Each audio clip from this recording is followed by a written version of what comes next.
الشیطان الرجیم بسم اللہ الرحمن الرحیم الحمد للہ والصلاة والسلام علی رسول اللہ وآلہ آل اللہ لا سیما علی بقیت اللہ روحی و ارواح العالمین لتراب مقدمہ الفدا واللعنۃ الدائمۃ علی اعدائہم اعداء اللہ من یوم عداوتہم الی یوم لقاء اللہ اما بعد فقال اللہ تبارک و تعالی فی محکم کتابہ و متقن خطابہ اعوذ باللہ من الشیطان الرجیم بسم اللہ الرحمن الرحیم الحمد للہ رب العالمین الرحمن الرحیم مالک یوم الدین ایاک نعبد و ایاک نستعین اہدنا الصراط المستقیم صراط الذین انعمت علیہم غیر المغضوب علیہم ولا الضالین صدق اللہ العلی العظیم صلوات پڑھیے محمد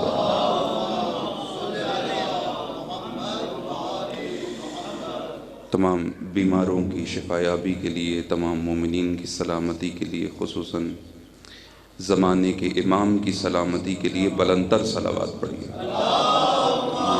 صلی علی محمد۔ وہ عناصر جو اسلام اور اہل اسلام کے خلاف، پیروان اہل بیت و مکتب اہل بیت کے خلاف تخریب کاری میں سرگرم عمل ہیں، ان کی نیست و نابودی کے لیے بلندتر صلوات پڑھیں۔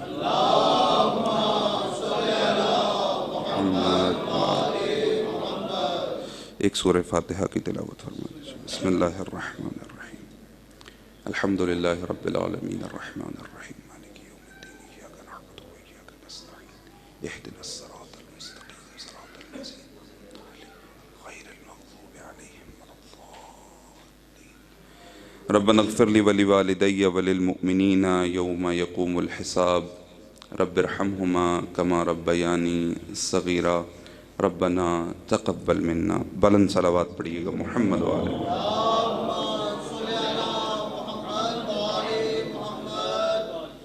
مجلس ترحیم ہے مرحوم نعیم حیدر زیدی کے ایصال ثواب کے لیے۔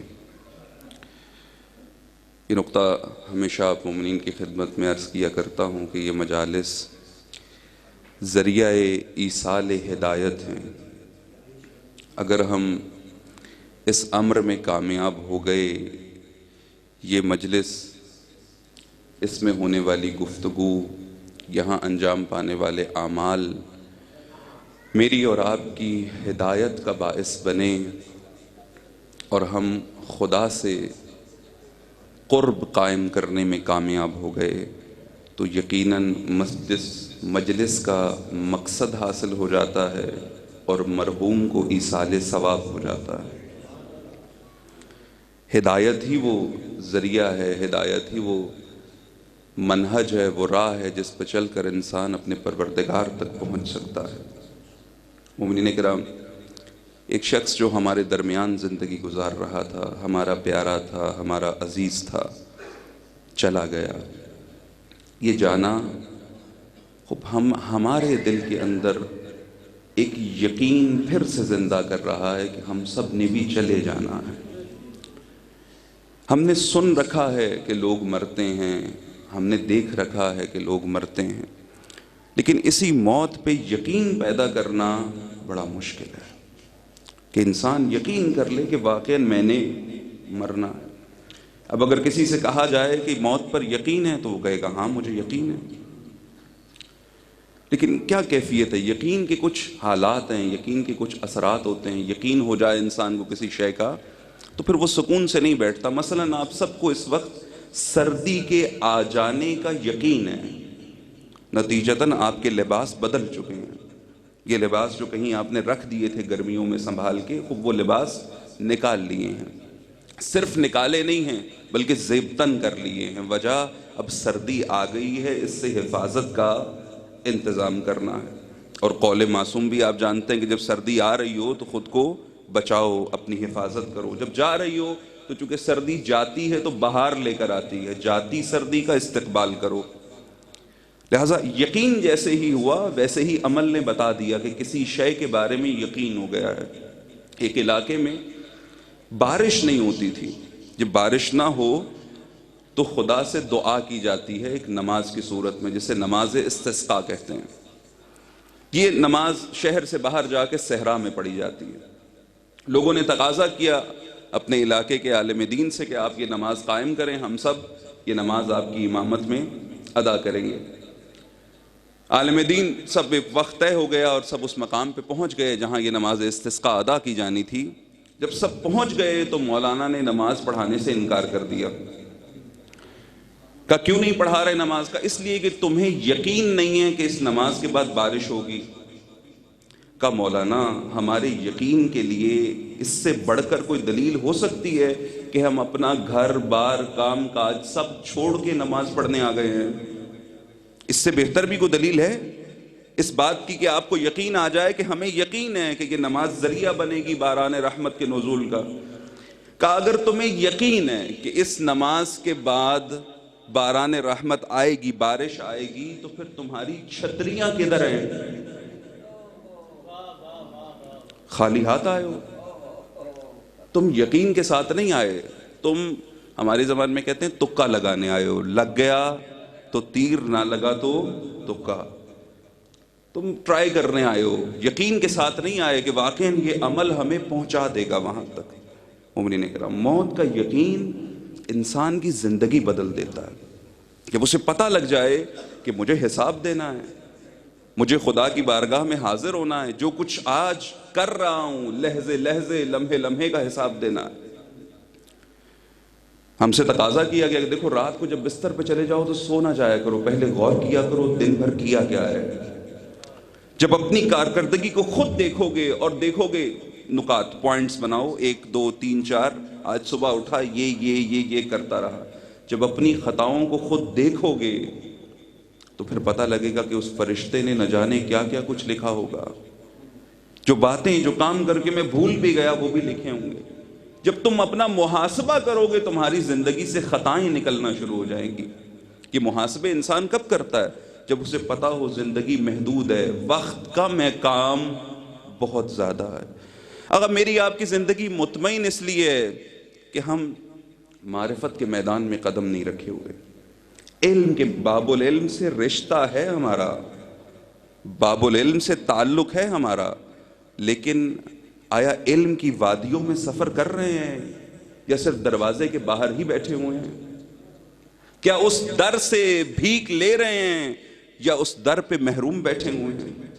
چونکہ ہر فقیر کو ہر در سے بھیک نہیں ملا کرتی، ہاں ہر طرح کی چیز نہیں ملا کرتی۔ ممکن ہے در اہل بیت سے کسی کو دنیا مل جائے، لیکن جس نے اپنے نفس اور کردار کو بلند کیا ہو اسے اس در سے معرفت ملتی ہے۔ ابو ذر و سلمان کا کمال یہ نہیں تھا کہ ابو ذر و سلمان بڑے مالدار تھے، ابو ذر و سلمان کا کمال یہ تھا کہ خود کو اتنا بلند کیا کہ اہل بیت نے گوہر معرفت انہیں عطا کر دیا۔ یہ معرفت کی بلندی تھی، نہ مال و دولت کی بلندی تھی۔ بس ہر چیز ہر در سے ہر ایک کو عطا نہیں ہوتی، پہلے ظرفیت ایجاد کرنی پڑتی ہے انسان کو۔ ہم بھی اگر علم کی وادیوں میں سفر کرتے، اگر باب العلم کے ساتھ چلتے تو پھر پتہ لگتا، علی کہتے ہوئے نظر آتے ہیں، لقلت الزاد، زاد راہ کتنا قلیل ہے، زاد سفر کتنا قلیل ہے، سفر کتنا طویل ہے۔ یہ آہیں کسی اور کی نہیں ہیں، علی مولا مشکل کشا کی آہیں ہیں۔ یہ علی کی آہ ہے، یہ علی کی درد بھری چیخ ہے۔ انشاءاللہ خدا آپ کو مشرف کرے زیارات مقامات مقدسہ سے۔ اور جب آپ مسجد کوفہ میں جائیں گے، وہ محراب کہ جسے بنایا گیا ہے محراب شہادت امیر المؤمنین، وہاں تو سب جاتے ہیں، بالکل اسی کے جوار میں تھوڑا سا قریب محراب مناجات امیر المؤمنین ہے، وہاں لکھا ہوا ہے یہ وہ محراب ہے جہاں علی رات بھر خدا کی عبادت کیا کرتے تھے۔ کبھی اس محراب میں جا کر دیکھنا، علی کی یا رب کی صدائیں وہاں سنائی دیں گی۔ یہ وہی محراب ہے جہاں علی بیٹھ کر کہتے تھے انت الخالق وانا المخلوق، تو خالق ہے میں مخلوق ہوں، انت المالک وانا المملوک، تو مالک ہے میں مملوک ہوں، انت الراحم وانا المرحوم، تو رحم کرنے والا ہے میں قابل رحم ہوں، اور کون رحم کرے گا اس قابل رحم پر سوائے تیرے۔ مہتاب قرآن آفتاب اسلام روح اسلام شاہ مردان شیر یزدان القرآن والی والی المال قرآن ملک افضل ترین نعرہ حیدری اور محمد وال محمد صلوات۔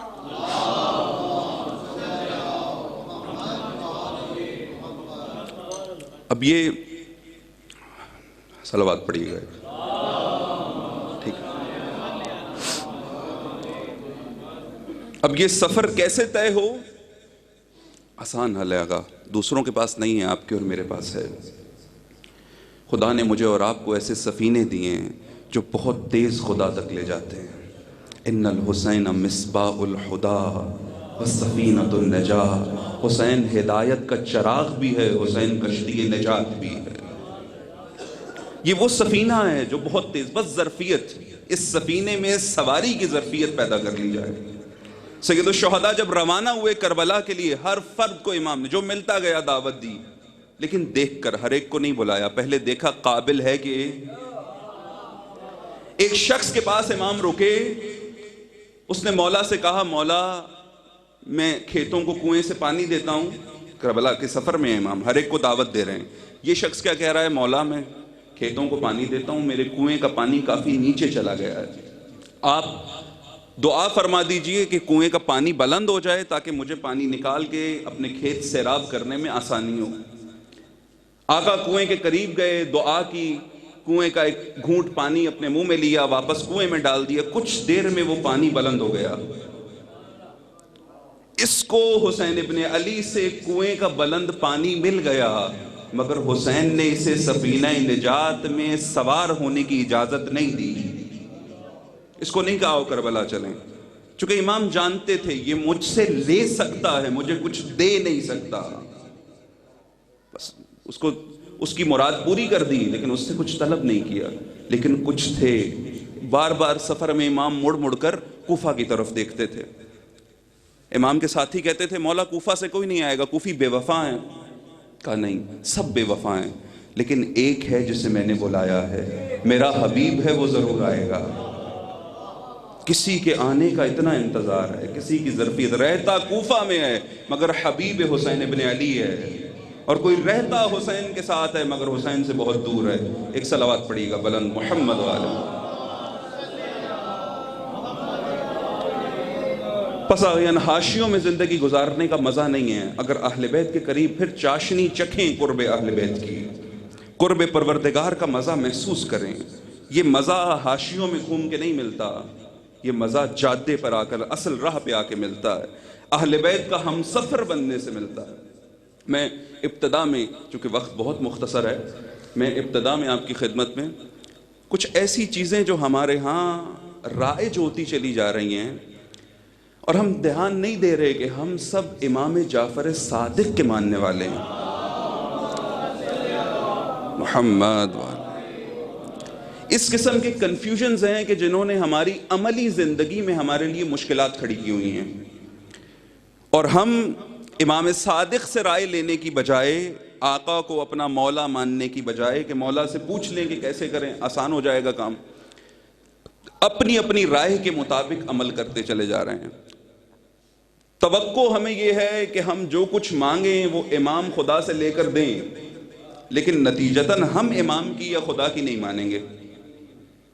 یہ متقع ہم نے لگایا ہوا ہے، کسی نے جان بوجھ کے، کسی نے انجانے میں یہ کام کیا ہوا ہے کہ ہم نے نہیں ماننی لیکن منوانی ساری ہیں۔ آغایان آپ زندگی میں جو بھی کام کر رہے ہیں، ایسا نہیں ہے آپ کے مولا آپ سے غافل ہے، ایسا نہیں ہے کہ دین کی اس سے متعلق کوئی ہدایت نہیں ہے۔ کچھ خرافات ایسی ہیں جو آہستہ آہستہ دین کا درجہ اختیار کرتی چلی۔ اتنی حساسیت دین کے قوانین سے متعلق نہیں ہے جتنی حساسیت کچھ ہمارے ذاتی ایجاد کردہ علاقائی قوانین سے متعلق ہیں۔ مثال کے طور پہ مثلا ابھی جو مسئلہ درپیش تھا کہ مثلا مجلس چہلم کا انعقاد کرنا ہے، یہ کب کیا جائے؟ کہا جی مجلس چہلم کے انعقاد کے لیے ہمارے ہاں ایسے ہے کہ 3 چاند نہیں لگنے چاہیے۔ دقت کیجئے گا، یعنی انتقال کے بعد چہلم تک 3 چاند 3 مہینے نہ گزر جائیں۔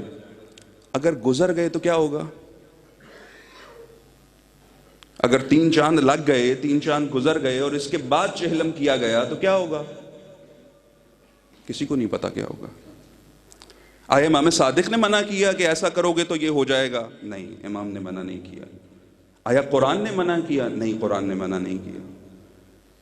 اہل بیت نے منع کیا؟ اہل بیت کے کسی اور فرد نے منع کیا؟ نہیں، منع نہیں کیا۔ ارے یہی بات تو ہم دنیا والوں کو سمجھا رہے ہیں کہ دین اس وقت تک دین نہیں ہے جب تک قرآن سے ثابت نہ ہو یا اہل بیت سے ثابت نہ ہو۔ ہاں، وہ تمہاری ذہن کی خرافات ہیں، اور ذہنی خرافات پہ عمل کر کے انسان کیسے طلبگار بن سکتا ہے پروردگار سے اس کا اجر لے؟ زندگی بھر مانتا اپنے علاقے کی رہا ہو، اپنے رسومات پہ عمل کرتا رہا ہو، اور آخر پہ کاسا لے کر پہنچ جائے امام کے پاس، خدا کے پاس، خدایا اب اسے بھر دو۔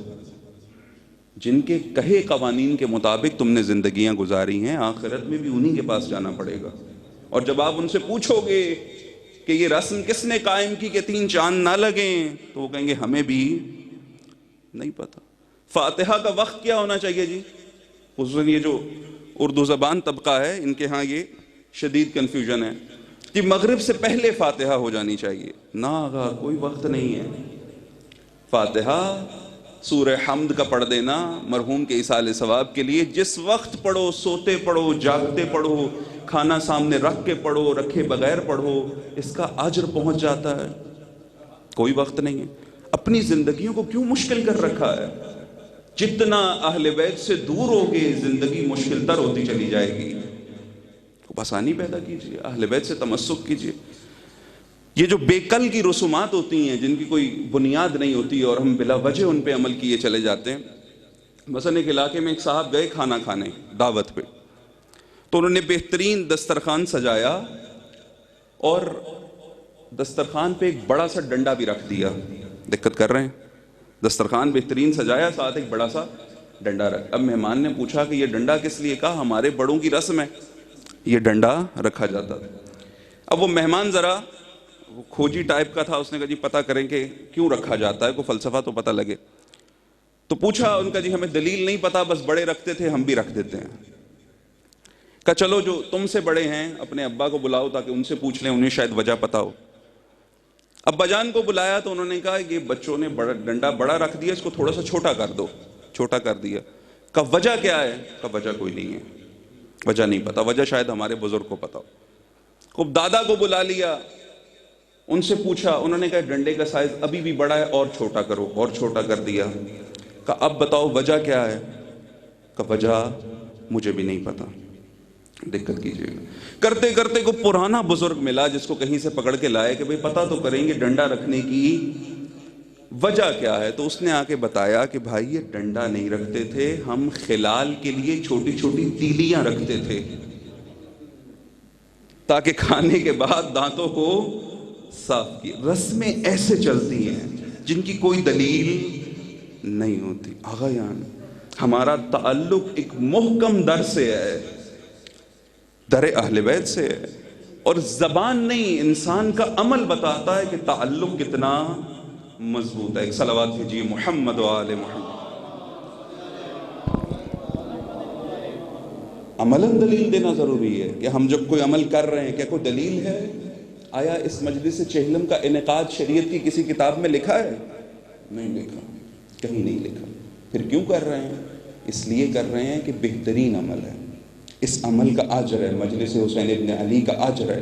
یہ مجلس افضل قربات پروردگار میں سے ہے، یہ مجلس ہدایت ہے، یہ دنیا میں بھی بقائے انسانیت اور بشریت کی ضامن ہے، بقائے ایمان کی ضامن ہے، اور جانے کے بعد بھی اس عالم میں یہ مجلس کام آتی ہے، یہ ذکر کام آتا ہے۔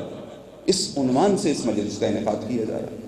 کوئی یہ نہیں کہہ سکتا کہ فلاں کتاب میں لکھا ہے کہ مجلس چہلم اس دن ہونی چاہیے، اس طرح سے ہونی چاہیے، اس وقت پہ ہونی چاہیے، بلکہ تم دیکھو کس وقت پہ آسانی ہے، کس وقت پہ زیادہ سے زیادہ لوگ آسانی سے حاضر ہو سکتے ہیں، کس دن حاضر ہو سکتے ہیں، اسی دن انعقاد کر لو تاکہ اس مجلس ہدایت سے زیادہ استفادہ ممکن ہو جائے۔ ایک صلوات پڑھیے گا بلند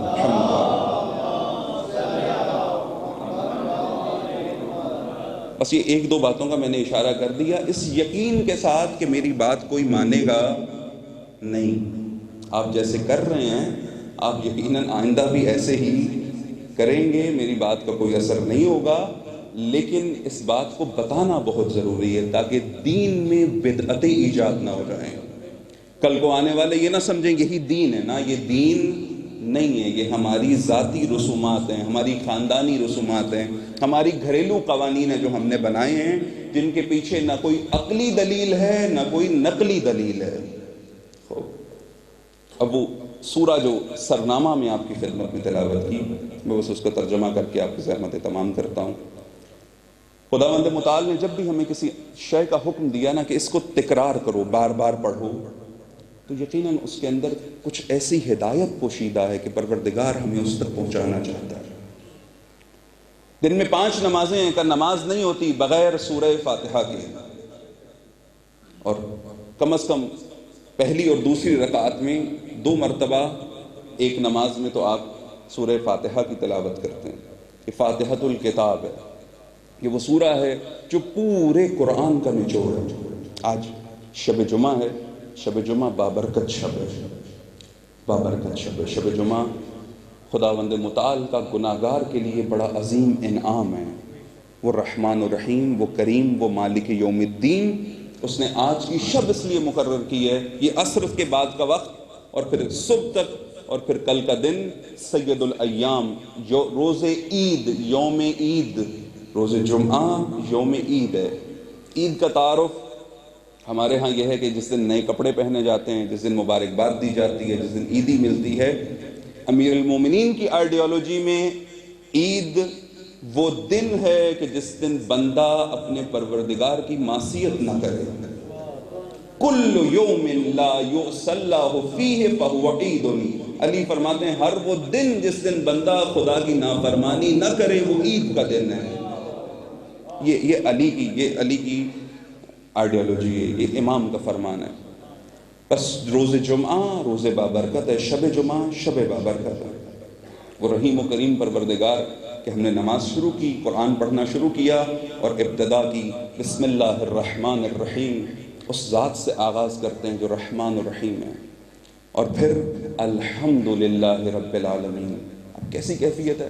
ممکن ہے کچھ کھانے کو ہے، ممکن ہے کچھ کھانے کو نہیں ہے، ممکن ہے اچھا کھانے کو ہے، ممکن ہے اچھا کھانے کو نہیں ہے، ممکن ہے رہنے کو گھر ہے، ممکن ہے رہنے کو گھر نہیں ہے، ممکن ہے نعمتیں ہیں، ممکن ہے نعمتیں، ممکن ہے حاجتیں پوری ہو گئی ہیں، ممکن ہے حاجتیں پوری نہیں۔ ہر کیفیت میں جب بھی اپنے پروردگار کی بارگاہ میں آؤ، سورہ حمد پہلا ادب یہ سکھا رہی ہے کہ اس کی بارگاہ میں ہمیشہ کہو الحمدللہ رب العالمین۔ تمام تعریفیں پروردگار تیرے لیے ہیں، تمام تعریفیں تیرے لیے، ہم تیرے لیے۔ اور کافی سارے نقاط ہیں جن سے مجھے صرف نظر کر کے آگے گزرنا ہے۔ جب تمام تعریفیں پروردگار کے لیے ہیں تو اگر خدا نہ خواستہ کوئی میری تعریف کرنے لگے تو اس کا منہ بند کر دوں؟ دقت کر رہے ہیں؟ تمام تعریفیں پروردگار کے لیے ہیں، اور اس کے بعد کوئی مجھے کہے ماشاءاللہ آپ بہت اچھے ہیں، تو میں کیا کہوں؟ بھائی چپ ہو جاؤ، تمام تعریفیں اللہ کے لیے ہیں۔ جب میں اپنی تعریف سنوں اور اپنی تعریف سن کے خوش ہوں، اس کا مطلب یہ ہے کہ میں دلی طور پہ بڑا کمزور انسان ہوں، میرا نفس بڑا کمزور نفس ہے۔ کیوں؟ اچھا اپنے بارے میں سب کچھ پتا ہے، اپنے گناہ پتہ ہیں، اپنی خطائیں پتہ ہیں، اپنی غلطیاں پتہ ہیں، سب کچھ پتہ ہے، اس کے باوجود دوسرے کی تعریف سے خوش ہو رہا ہوں۔ اس کے باوجود خوش ہو رہا ہوں، جبکہ اپنا سب پتہ ہے، وہ کسی ایک پہلو کو دیکھ کے تعریف کر رہا ہے، میں تو سب کچھ جانتا ہوں اپنے بارے میں۔ جب دوسرا تعریف کرے تو بہترین رویہ کیا ہے؟ انسان اپنے اندر موجود کمال کو اپنے رب کی طرف پلٹا دے، یہ میرا کمال نہیں ہے، میرے پروردگار کی عطا ہے۔ الحمدللہ رب العالمین، حمد پروردگار کی ہے، تعریف اس کے لیے، لائق تعریف وہ ہے۔ جتنی اشیاء قابل تعریف ہیں اس نے لائق تعریف بنائی ہیں۔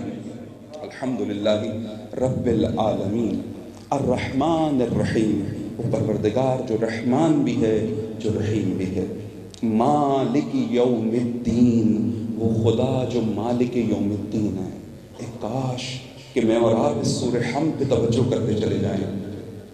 کس کی بارگاہ میں کھڑے ہیں؟ جس کے لیے تمام حمد ہے، جو رحمان و رحیم ہے، جو مالک یوم الدین ہے۔ جب یہ اعتراف کر لیا تو اب پروردگار کی بارگاہ میں اظہار کرو کہ پروردگار، میں جو ناتوان ہوں، میں اظہار کر رہا ہوں کہ ایاک نعبد و ایاک نستعین، کہ پروردگار تو مالک یوم الدین، تو رحمان و رحیم، تمام تعریفیں تیرے لیے، بس میں بھی تجھ ہی سے مدد مانگتا ہوں اور تیرے ہی عبادت کرتا ہوں۔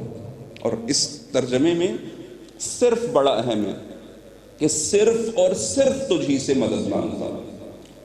ایاک نعبد و ایاک نستعین، صرف تجھ ہی سے مدد مانگتا ہوں، صرف تیری ہی عبادت کرتا ہوں۔ آغایان محترم، میں یہ کہہ رہا ہوں کہ میں خدا سے مدد مانگتا ہوں، اسی کی عبادت، اور مجھے یقین ہے کہ وہ ہر شے پر قادر ہے۔ آپ غور فرمائیں کہ آپ کی زندگیوں میں کوئی مشکل نہیں ہے اس وقت؟ نماز پڑھنے کا موقع مل رہا ہے، کوئی دھوکہ تو نہیں دیا جا رہا۔ وہ رحمان الرحیم ہے، وہ مالک یوم الدین ہے، وہ علی کل شیء قدیر ہے۔ میں اعتراف کر رہا ہوں کہ پروردگار تیری ہی عبادت کرتا ہوں صرف اور صرف، اور تجھ ہی سے مدد چاہتا ہوں صرف اور صرف۔ تو جب میں نے اسی سے مدد مانگی اور میں نے اسی کی عبادت کی، تو کیا اس کے بعد میری زندگی میں کوئی مشکل رہنی چاہیے تھی؟ نہیں رہنی چاہیے۔ آقا، اس وقت ممبر کی ذمہ داری ہے کہ موجودہ مسائل کو حل کیا جائے۔ آقا جان، یہ ممبر کہانیاں سنانے کی جگہ نہیں ہے، رٹی باتیں دہرانے کی جگہ نہیں ہے، بلکہ امت کے موجودہ مسائل حل کرنے کے لیے یہ ممبر آج تک قائم ہے۔ وہ حل جو اہل بیت علیہ السلام پیش کرتے ہیں، وہ حل جو قرآن پیش کرتا ہے۔ یہ ذہنی الجھنوں کا حل کیا ہے ہمارے پاس؟ ذہنی طور پہ پراکندہ ہیں، تعلقات پراکندہ ہیں، پریشانیاں ہیں، مشکلات ہیں، اقتصادی شدید دباؤ ہے، شدید دباؤ ہے اس وقت، اقتصادی دباؤ اس قدر شدید کہ کمر توڑ رہا ہے۔ امیر المومنین فرماتے تھے، دیکھو اگر تم فقیر ہو تو یقین رکھو عنقریب کافر ہو جاؤ گے۔ الفقر قاد ان یکون کفرا، فقر انسان کو کفر تک لے جائے گا۔ تو اس کیفیت میں کیا کریں؟ غنی ہونے کی کوشش کریں۔ کیسے کریں؟ کیا سہارا ہے؟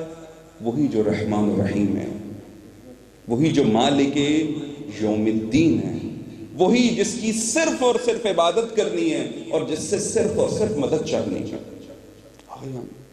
ایک شخص تھا صحابی رسول، بڑا پریشان، گھر میں کھانے کو کچھ نہیں، بچے بھوکے رو رہے ہیں، برے حالات ہیں۔ اس کی زوجہ نے کہا، جاؤ جا کر رسول اللہ سے کہو، شاید تمہاری مشکل حل ہو جائے۔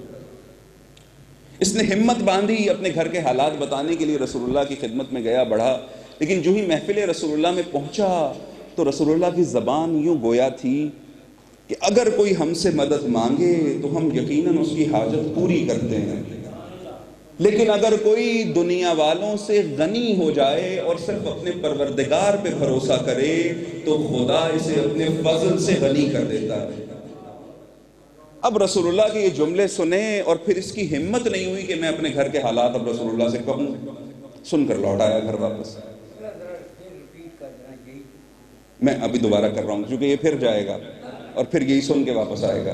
جب گھر آیا اور گھر کے حالات پھر دیکھے، اب ظاہر ہے وہاں تو سن کے آ گیا کہ بھروسہ خدا پہ کرنا ہے، رسول اللہ کیا کہنا چاہ رہے ہیں، لیکن جب گھر آیا، گھر کے حالات پھر دیکھے، اس نے کہا نہیں، کہے بغیر بات نہیں بنے گی۔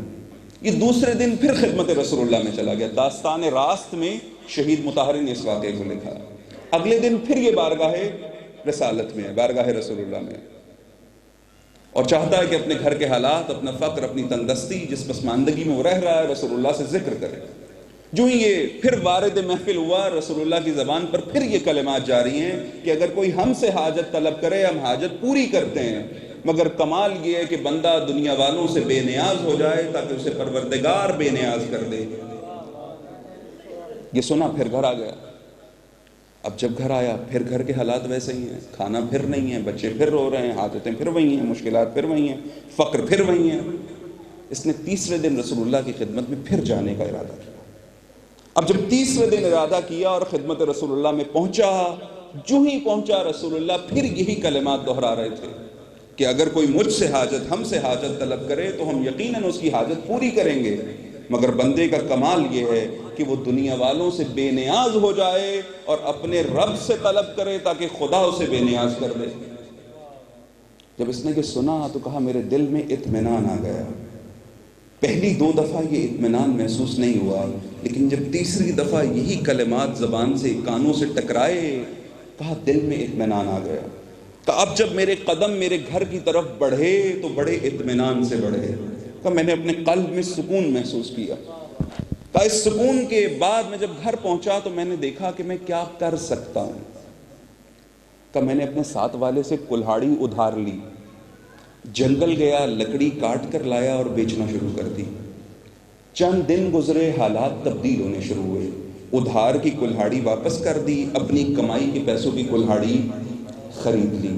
محنت کرتا گیا، لکڑی کاٹتا گیا، خدا برکت دیتا چلا گیا۔ ایک وقت وہ آیا جس کے گھر میں کھانے کو نہیں تھا، اس کے گھر میں نوکر اور کنیزیں تھیں۔ جب یہ کیفیت ہوئی، رسول اللہ اس کے گھر میں تشریف لائے اور اسے کہا دیکھ میں نے نہیں کہا تھا کہ اگر تو ہم سے طلب کرے گا ہم بھی عطا کریں گے، لیکن جو دنیا والوں سے غنی ہو جائے اسے رب اپنے فضل سے غنی کر دیتا ہے۔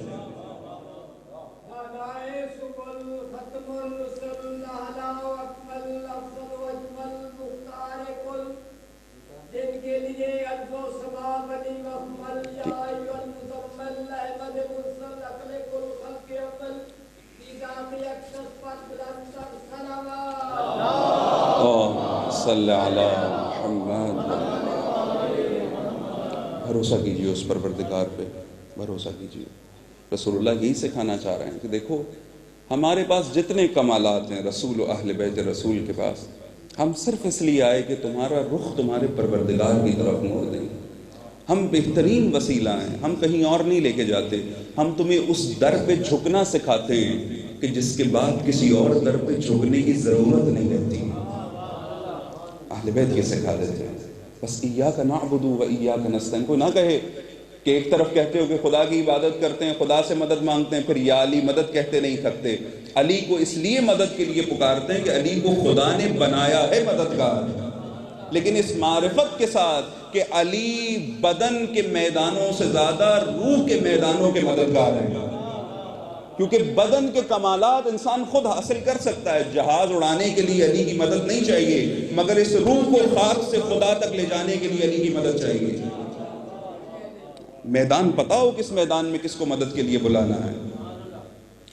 یہ نظام توحید پروردگار ہے کہ خدا کے مقرر کردہ وسیلوں سے استفادہ کرو۔ پروردگار تیری عبادت کرتے ہیں، تجھ ہی سے مدد چاہتے ہیں، ہمیں صراط مستقیم دکھا دے، ان لوگوں کا رستہ دکھا دے جن پہ تو نے انعامات نازل کیے، اور ان لوگوں کے رستے سے دور کر دے جو تیرے غضب کا شکار ہوئے۔ وہ جن پر خدا نے انعامات نازل کیے، وہ جن کے وسیلے سے خدا نے کائنات کو خلق کیا، اور جن کے وسیلے سے دین کو کامل کیا اور نعمتوں کو تمام کیا، وہ فاطمہ اور خاندان فاطمہ ہیں۔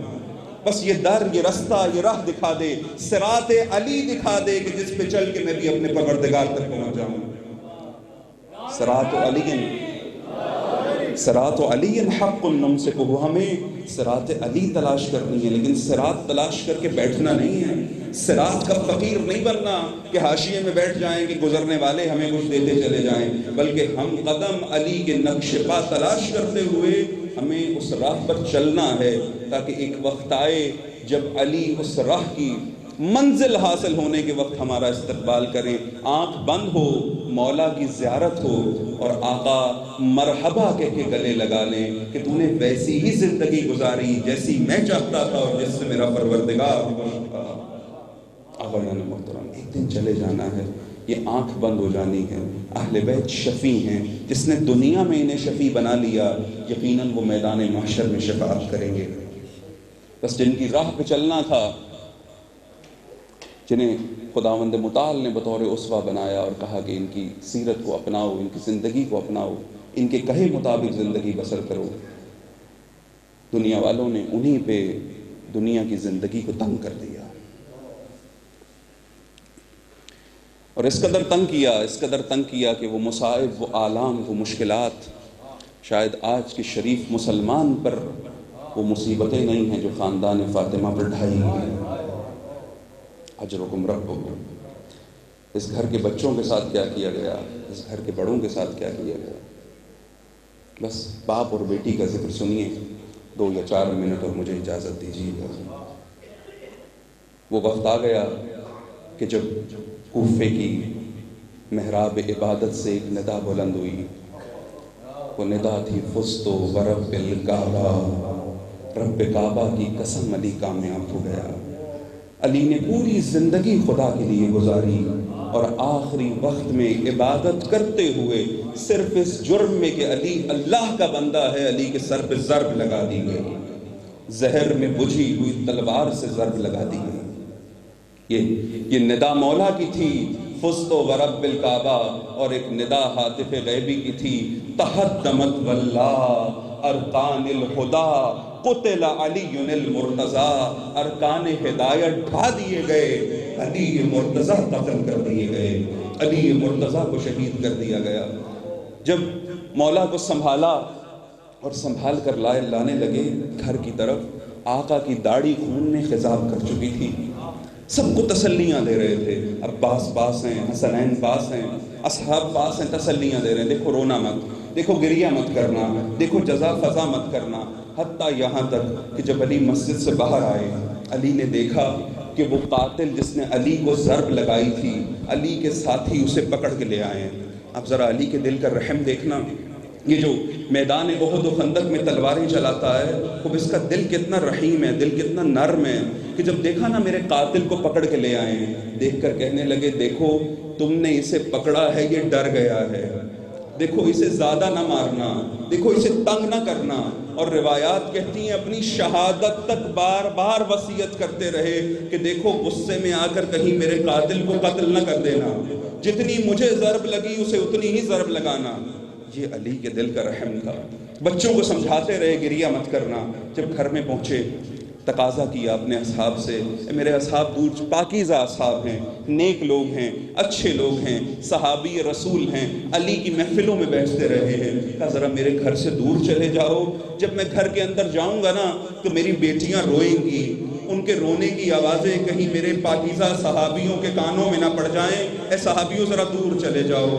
علی آج رونے کی آوازیں برداشت نہیں ہو رہی، یہی کوفہ ہوگا، ہر موڑ پہ شرابیوں کا مجمع ہوگا، تماشائی دیکھتے ہوں گے اور زینب بے مکنا و چادر خطبے دیتی ہوگی، یہی کوفہ ہوگا۔ علی آج آپ سے برداشت نہیں ہوتا۔ علی گھر گئے، بچوں کو تسلیاں دے رہے تھے، بچوں کو کہہ رہے تھے گریہ نہیں کرنا، بچوں کو کہہ رہے تھے آنسو نہیں بہانے، لیکن جب گھر میں جا کر جناب زینب کو دیکھا نا، پھر علی نے نہیں کہا گریہ نہیں کرنا، پھر علی نے خود رونا شروع کر دیا۔ اس قدر علی روئے، اس قدر علی روئے کہ روایات کہتی ہیں علی سے کچھ بولا نہیں جاتا تھا۔ جناب زینب کو قریب بلایا اور بلا کے کان میں کچھ کہا، بی بی نے یہ سن لیا، علی کی شہادت ہو گئی، علی دنیا سے چلے گئے، یتیم ہو گئے۔ اس کے بعد 20 سال گزرے، یہ 40 ہجری میں ہوا اور 61 ہجری کربلا ہے۔ عزادارو، اس 20 سال میں بار بار بنو ہاشم کی خواتین علی کی بیٹی سے پوچھتی رہی کہ تمہیں بابا نے، اے جناب زینب، اے بی بی، آخری وقت میں بابا نے کیا کہا تھا؟ بابا کیا کہہ کر چلے گئے تھے؟ کیا کان میں کہا تھا؟ بی بی نے کسی کو نہیں بتایا، یہاں تک کہ وہ وقت آ گیا جب قافلہ دربار شام کے قریب پہنچا۔ جب یہ قافلہ دربار شام کے قریب پہنچا، جناب زینب نے سید سجاد سے کہا جاؤ جا کر یزید سے تقاضا کرو، ہم نے پورے سفر میں کچھ نہیں مانگا مگر یزید نے اپنے دربار میں غیر مسلم سفیر بلا رکھے ہیں، شرابی جمع کر رکھے ہیں، یزید سے کہو صرف اتنی دیر کے لیے جتنی دیر ہمیں دربار میں رہنا ہے ہمیں چادریں دے دے۔ سید سجاد نے پیغام سنایا، جواب ملا، جواب میں یہ تھا کہ یزید نے چادریں دینے سے انکار کر دیا۔ جب جناب زینب نے سنا نا یزید نے انکار کر دیا، ایک مرتبہ بی بی جلال میں آئیں، اپنی جگہ سے بلند ہوئی، کہنے لگی بیبیو بچوں میں بد دعا کرتی ہوں تم آمین کہنا۔ ایک مرتبہ جو ہی جناب زینب نے بد دعا کرنا چاہی، سید سجاد آگے بڑھے، کہا پھوپھی اماں بد دعا سے قبل اپنے بھائیا کا چہرہ دیکھ لو۔ جو ہی زینب نے نوک نیزہ پہ بلند حسین کا چہرہ دیکھا، حسین کی آنکھوں سے آنسو ٹپک رہے ہیں، گویا یہ کہہ رہے ہوں بہنا بد دعا کرنا آپ کا حق ہے مگر بد دعا سے میرا مقصد ختم ہو جائے گا۔ زینب نے اٹھے ہوئے ہاتھوں کو نیچے کیا اور ایک مرتبہ دربار میں جانے کی تیاری کی۔ بس عزادارو جب دربار میں جانے کا وقت قریب آیا نا، جناب زینب زمین پر بیٹھ گئی، سید سجاد آگے بڑھے، کہا پھوپھی اماں کیا دربار میں جانا مشکل ہو رہا ہے؟ کیا آپ تھک گئی ہیں؟ آپ کیوں بیٹھی؟ کہا سید سجاد وہ راز جو میں نے 20 سال سے کسی کو نہیں بتایا آج آپ کو بتاتی ہوں۔ کہا جب میرے بابا کا آخری وقت تھا، بابا نے اتنا گریہ کیا کہ بابا سے کچھ بولا نہیں جاتا تھا، پھر مجھے قریب بلا کر میرے کان میں کہا زینب ایک دن آئے گا جب تجھے بے ردا یزید جیسے شرابی کے دربار میں جانا پڑے گا، میری بچی پرواہ نہ کرنا، اس وقت تیرا بابا خود تیری مدد کو آئے گا۔ کچھ دیر گزری اور جناب زینب یہ کہتی ہوئی کھڑی ہوئی، السلام علیکہ یا ابتا، اے میرے بابا، دکھیاری زینب کا سلام۔ انا للہ و انا الیہ راجعون، رضاً بقضائہ و تسلیما لامرہ یا غیاث المستغیثین۔ پروردگار اس قلیل سی عبادت کو قبول فرما، اس کا اجر مرحوم کے نامہ اعمال میں درج فرما، مرحوم کے گناہان کبیرہ و صغیرہ سے درگزر فرما، مرحوم کے بازماندگان لواحقین اہل خاندان کو صبر عطا فرما، مرحوم کے لیے واجبات اور مستحبات انجام دینے کی توفیق عطا فرما، حاضرین کی توفیقات میں اضافہ فرما، حاضرین کی مشکلات کو برطرف فرما، حاضرین کی حوائج شریعہ کو روا فرما، قلب مطہر حضرت حجت کو ہم سے راضی فرما، حضرت کے ظہور میں تعجیل فرما، ہمیں حضرت کے اعوان و انصار و شہداء میں سے قرار فرما۔ ربنا تقبل منا انک انت السمیع العلیم، آمین یا رب العالمین۔